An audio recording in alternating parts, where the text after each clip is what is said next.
I'm going to be talking to Tucker Perkins, who is the president and CEO of the Propane Education and Research Council, based in Washington. And no surprise, we're going to be talking about the role of propane in the energy transition. So, welcome to the interview, Tucker.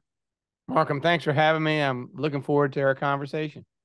Well, so am I, because I kind of assumed, perhaps incorrectly, that propane was going to be a minor player in the and would probably decline over time as the energy trend, as electrification caught hold and it maybe the hydrogen economy grew.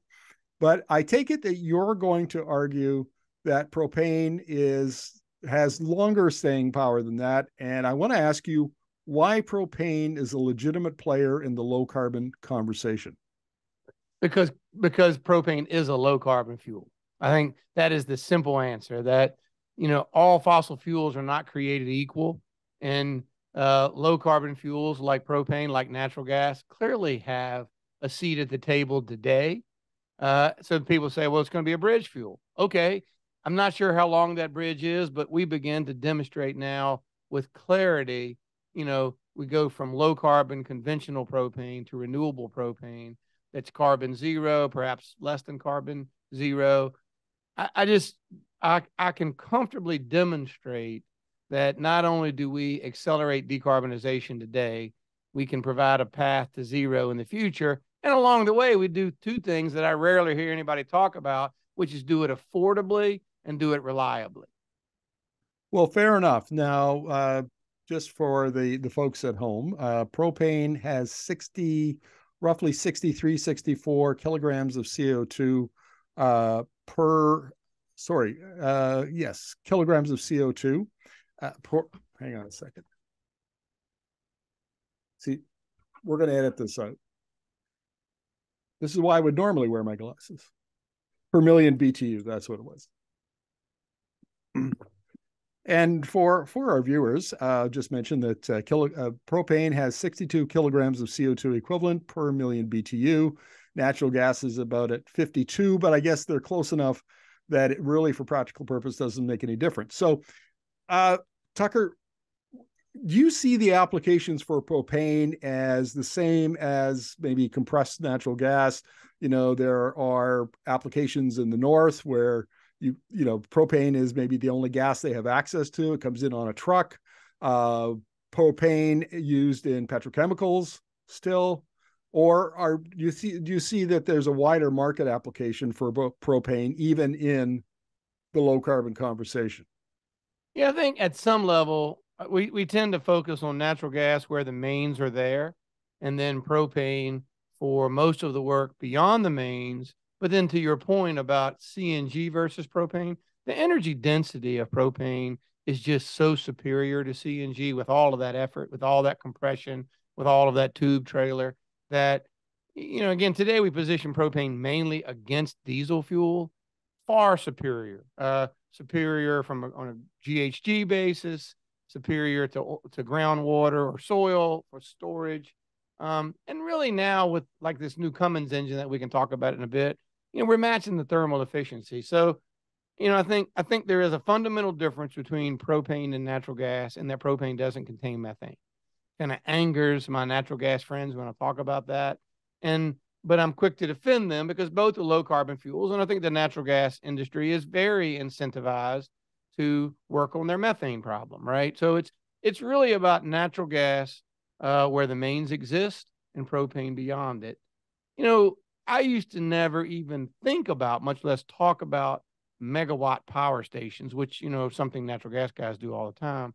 But even now, we begin to have some real conversations about some large scale propane uses. Ships today would be a good example. I thought that would be an LNG fuel for one of many reasons. Propane today seems to be taking the lead there. Power gen, I think it'll still be natural gas over propane, but you will be surprised how many power gen applications we're looking at right now. Is there a big enough supply of propane in North America if there are, the applications for propane grow? Well, I think that's kind of the true benefit of thinking about propane. Kind of put it in, I have to talk in, I know some people think about tons or,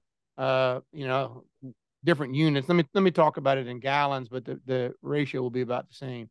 In the U.S., we consume on a domestic level of around 10 billion gallons a year. We produce on the order of 27 or 28 billion gallons a year. And if we include, North America, the numbers are even a bit larger than that. So you see this tremendous excess. In fact, we just ran some numbers this week for another study as we're thinking about diesel fuel. But the bottom line is we have enough excess capacity of propane production to supply about half of all of the medium duty vehicles in North America right now. So I think that is in fact one of the reasons we need to think more strongly about using propane in low carbon applications is we have this vast excess. And if you believe, as I do, that natural gas will continue to be prolific, it's clean, it's cheap, the infrastructure is already in place. It really is a fuel that is affordable and resilient. If you think that natural gas will be in place, then we'll continue to see these copious amounts of propane produced, because most of this propane being produced is coming from refining natural gas. Well, let's talk about propane as a fuel for transportation, because I remember 20, 30 years ago, propane for personal vehicles was catching on a little bit, and then it seemed to fade away. But you would argue that propane is competitive against electric transportation. Why is that? Well, when you say competitive, do you mean economically competitive or environmentally competitive? Well, both, let's say. Well, certainly for environmentally competitive, I would argue, because 63% of the grid, at least in the U.S. today, is powered from coal, oil, and natural gas. And so the inefficiencies of producing power, transporting power, are woefully inferior to directly using a clean fuel like propane or natural gas. So we have our numbers that clearly support today a propane vehicle is cleaner than an electric vehicle in 38 states. Now, to your point, we don't really advocate for passenger cars. It doesn't matter. I mean, some of these passenger cars can get 30 miles a gallon. People drive 4,500 miles a year. It just doesn't matter. What matters is medium duty and heavy duty transportation. We really have adopted this medium duty space, payload and range, school buses, water trucks, freight trucks. That's the market, because there we're talking about 200, 300 miles of range a day, 4, 5 miles a gallon. It's a massive benefit to the environment and a massive benefit to the user and every mile they drive. What about on the heavy duty side? If we're talking Class 8 semis, for instance, for long haul freight trucking, is there a case to be made there? I think that's today where we exist in concert with natural gas. Natural gas has really been the alternate fuel of choice, I think, for Class 8. We as an industry were very respectful of diesel in its thermal efficiency and its cost, and we just didn't make the investments years ago. So today it's propane Class 4, 5, 6, 7, and then natural gas, I think, Class 8. We're in this partnership with Cummins, and that Cummins will power the very bottom end, if you will, of Class 8 single axle beverage trailers, for example. But technology is not a reason we're not in that Class 8. We just don't really have those applications. Natural gas does. Both are good for the environment. Both are affordable. I think we can coexist very peacefully there. When you say technology, are you talking about, like the technology to bolt onto an internal combustion engine to make it run on propane, to convert it from diesel or gasoline? Well, I choose my words very carefully there. We tend to not opt for conversion solutions.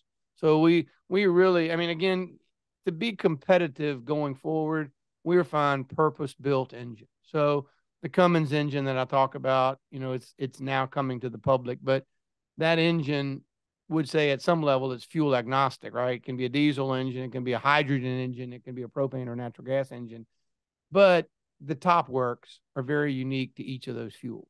But purpose-built we really have not had great success, if you will, with converting gasoline engines, and we certainly not had great success with converting diesel engines to spark ignited engines. And it's just too expensive. They're not really thermally efficient. So we've always been a believer in these purpose-built engines. And Markham, I would say I'm blown away as I look at what happens when modern engineering meets modern manufacturing, what we're able to do in today's engine. And we really are competitive with a battery electric vehicle if we are intellectually honest about that full economic cycle. What does it take? Today we talk about, well, my electric vehicle is zero emission. Well, it is zero emission if you only look at a very small part of the equation. But as we tend to think about it in other industries, if we're really intellectually honest about the full fuel cycle, cradle to grave, however you want to say it, well to wheels, whatever word you choose in your vocabulary, propane engines and natural gas engines, I'm going to be clear about that. We are economically superior, but we're environmentally superior. So the argument that you're okay, the argument over that propane is superior to electric gets back to the amount of coal that's in the American grid. That's the basis of the argument? Yeah, generally, or about let me just back up to whatever is powering the grid. So, for example, in Vermont, hydroelectric power, relatively clean. I don't really presuppose that a propane vehicle is cleaner than an electric vehicle in Vermont. Even in the Pacific Northwest, where today dominates with hydroelectric power, those electric vehicles clean. So there the question is about, is the incremental power that comes, is that also coming from hydroelectric or clean sources? And then frankly, what is the impact of that incremental growth on the reliability of the grid, and is it affordable? So as we think about states like Wyoming or Kentucky or West Virginia, it's a total no-brainer. An electric vehicle there is fairly dirty on a full economic cycle. But if we look across the country, I don't really want to discount that, because I really do believe in this wide path towards a cleaner climate. And that wide path to me is as many fuels as we can fit in that still achieve what we're trying to go environmentally. Okay, so the applications for propane, as I understand them, Tucker, or the ones that we've talked about anyway, we've got medium duty, maybe some, probably not personal passenger cars and trucks, but for sure medium duty, like delivery vans and so on. Some residential heating, where you're far enough away from the natural gas lines that it's economic and makes sense. Are there any other applications, and I'm thinking particularly in industry, where propane might be superior to natural gas, and maybe is can be part of that finding a fuel to decarbonize those hard to decarbonize processes? Yeah, and I always choose my words again. I don't really want to talk about it being superior to natural gas. I want to talk about it being able to be a great partner to natural gas beyond the mains. But yeah, you left out two areas that immediately come to mind. One would be material handling, and an extra emphasis in ports right now. We're seeing, I just was in Hawaii doing some work, and I went into the port of Honolulu there to look at a specific technology. And I was struck in this community that is really destined to have clean air, how much diesel was being consumed, where diesel should not have been consumed. It should have been powering trucks, powering forklifts, material handling devices. It should have all been propane, because the electric grid's not robust enough to handle it yet. Hydrogen doesn't really exist for it yet.